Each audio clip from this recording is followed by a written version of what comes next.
Hello everyone, my name is Rachel. Welcome back to my channel. Today I am bringing you guys my July TBR. It is the end of June.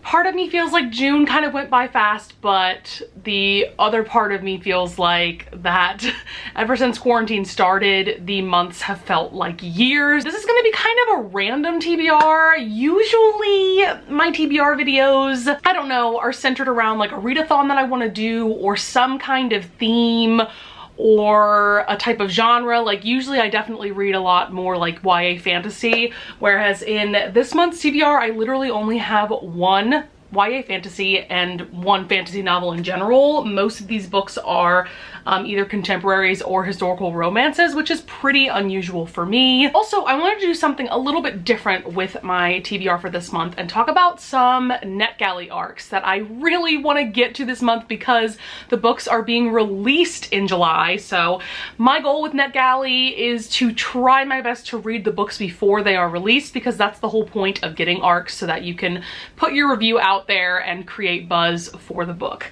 So a couple of arcs that I really want to get to. The first one is The Voting Booth. This is by Brandy Colbert. This is coming out July 7th. And Brandy Colbert is a YA author that I have been wanting to check out for quite some time, actually.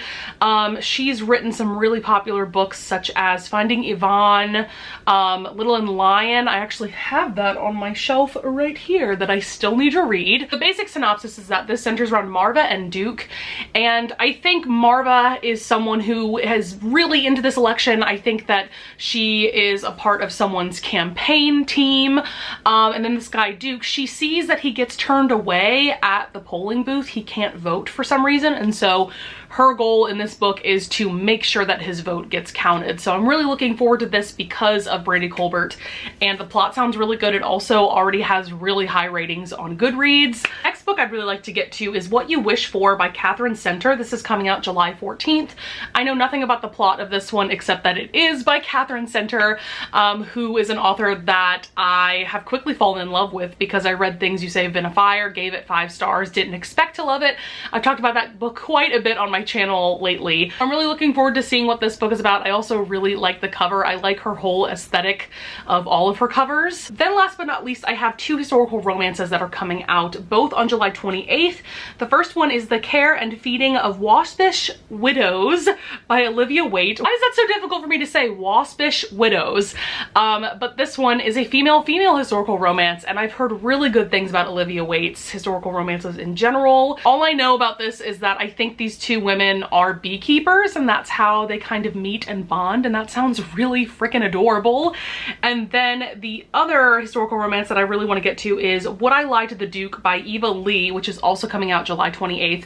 I know nothing about the plot of this one except that it is the second book in her, I think it's like the Union of Rakes series that she's been writing. I've never read a book by Eva Lee, but I've heard pretty good things about her historical romances, so I am really looking forward to getting to this one, and I hope that I can read all of these arcs before they come out, but we will just have to see. So now to get to my stack of books here, I have 2 historical romances. This has been kind of a theme for me that I try to put at least 2 historical romances on my TBR because I've been buying so many lately. I don't know if you can see, but I have this whole cube on my bookshelves dedicated to all of my historical romances, so I'm trying to slowly work through them. The first one I want to get to is The Duke with the Dragon Tattoo by Kerrigan Byrne. I read The Highwaymen by this same author this past month. It was featured in my June mid-month wrap-up if you want to check out that video, and I really enjoyed it. She definitely writes like darker and angstier historical romances from what I can tell, and I definitely do enjoy that sometimes. Sometimes I want a rom-com, but sometimes you just need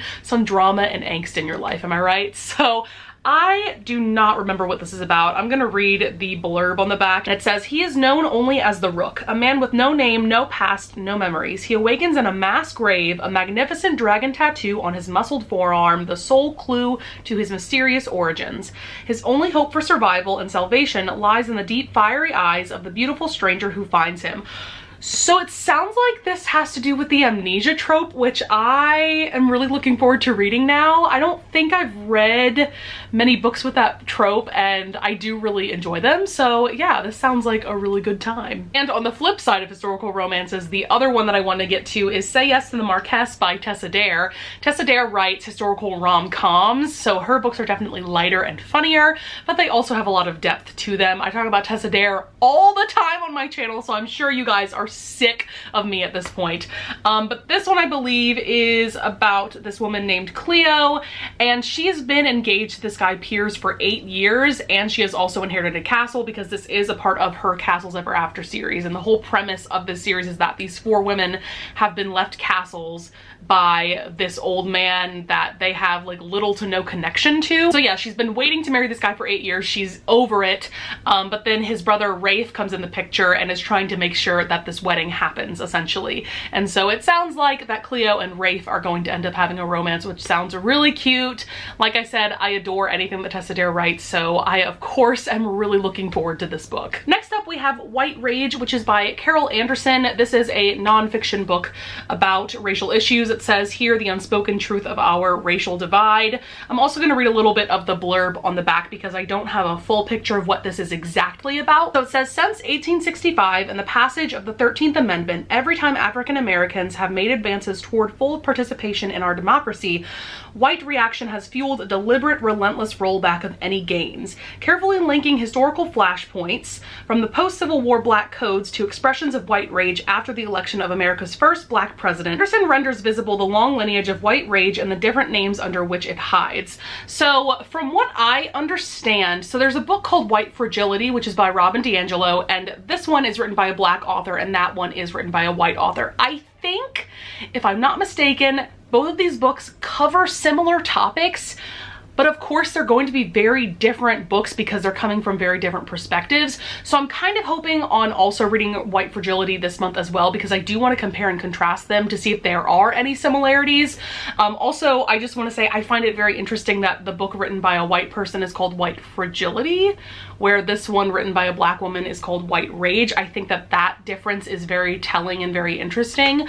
So yeah, I've just been really into reading nonfiction books lately, and especially books about racial issues, because I need to be more educated. That's just the end of it. I need to be more educated, and these books are definitely the way to go. This book has very, very high ratings on Goodreads, so I'm really looking forward to learning a lot from this book. Next are 3 YA contemporary books that I hauled really recently, so I will link my most recent book haul up in the cards above. I had a lot of fun with that video, so if you haven't checked it out yet, I definitely recommend that you do.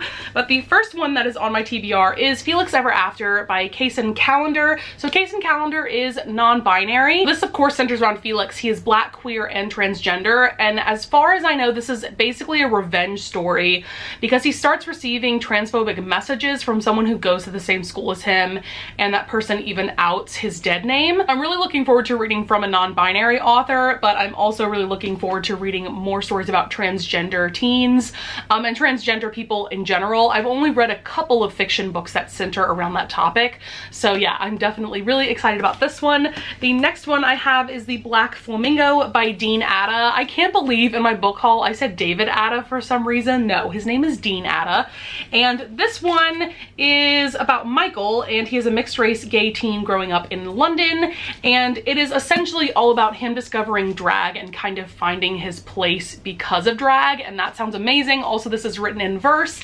and I love that the naked hardback has flamingos all over it. I just think that is so cute, and also I just love hot pink, so we love that. And then I have Like a Love Story by Abdi Nazamian, and this one I know it takes place in 1989 in New York City, and it says, for 3 teens the world is changing. Reza is an Iranian boy who has just moved to the city with his mother to live with his stepfather and stepbrother. He's terrified that someone will guess the truth he can barely acknowledge about himself. Reza knows he's gay, but all he knows of gay life are the media's images of men dying of AIDS.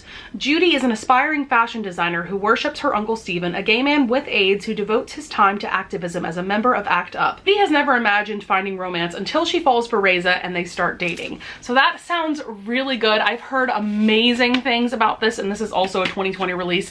I'm pretty sure all three of these books that I just mentioned are 2020 releases, which is always exciting. Next is the only fantasy on this TBR, and that is An Ember in the Ashes by Sabaa Tahir. I am finally starting this series, guys. I am so pumped.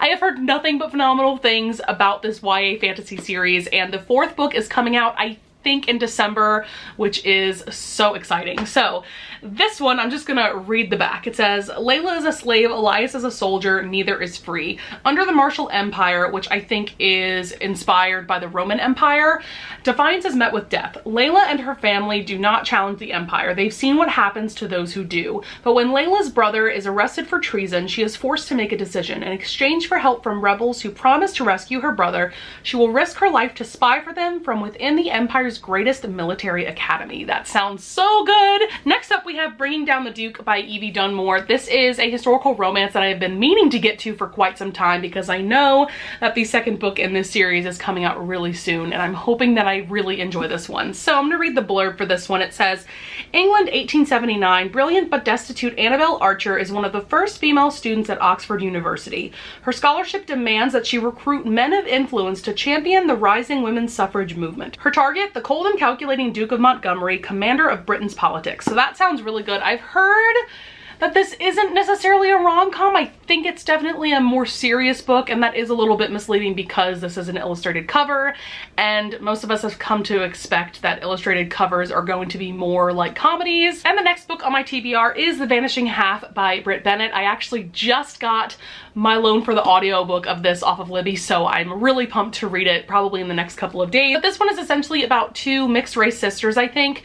One of them is definitely more white passing than the other. So at the age of 16, they end up separating and they end up marrying two very different people. The one who is white passing is married to a white man, and I don't think her husband knows that she's actually mixed.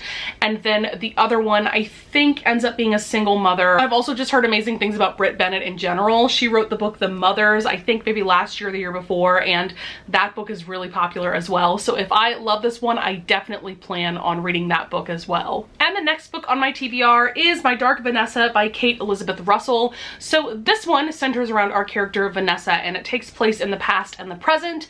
So in the year 2000, she starts a relationship with her teacher. And then in the present, it is 2017, and Vanessa learns that a girl has come out and accused that same teacher of sexually abusing her.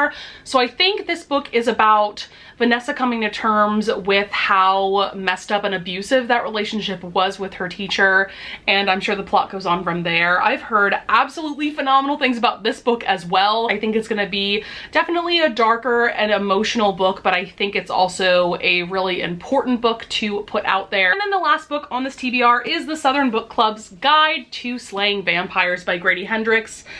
So all I know about this plot is that it's centered around this woman. She's in this book club, and then this mysterious man moves to town and mysterious murders start happening, and so she suspects that this new guy may be the culprit and he may be a vampire, and the plot goes on from there.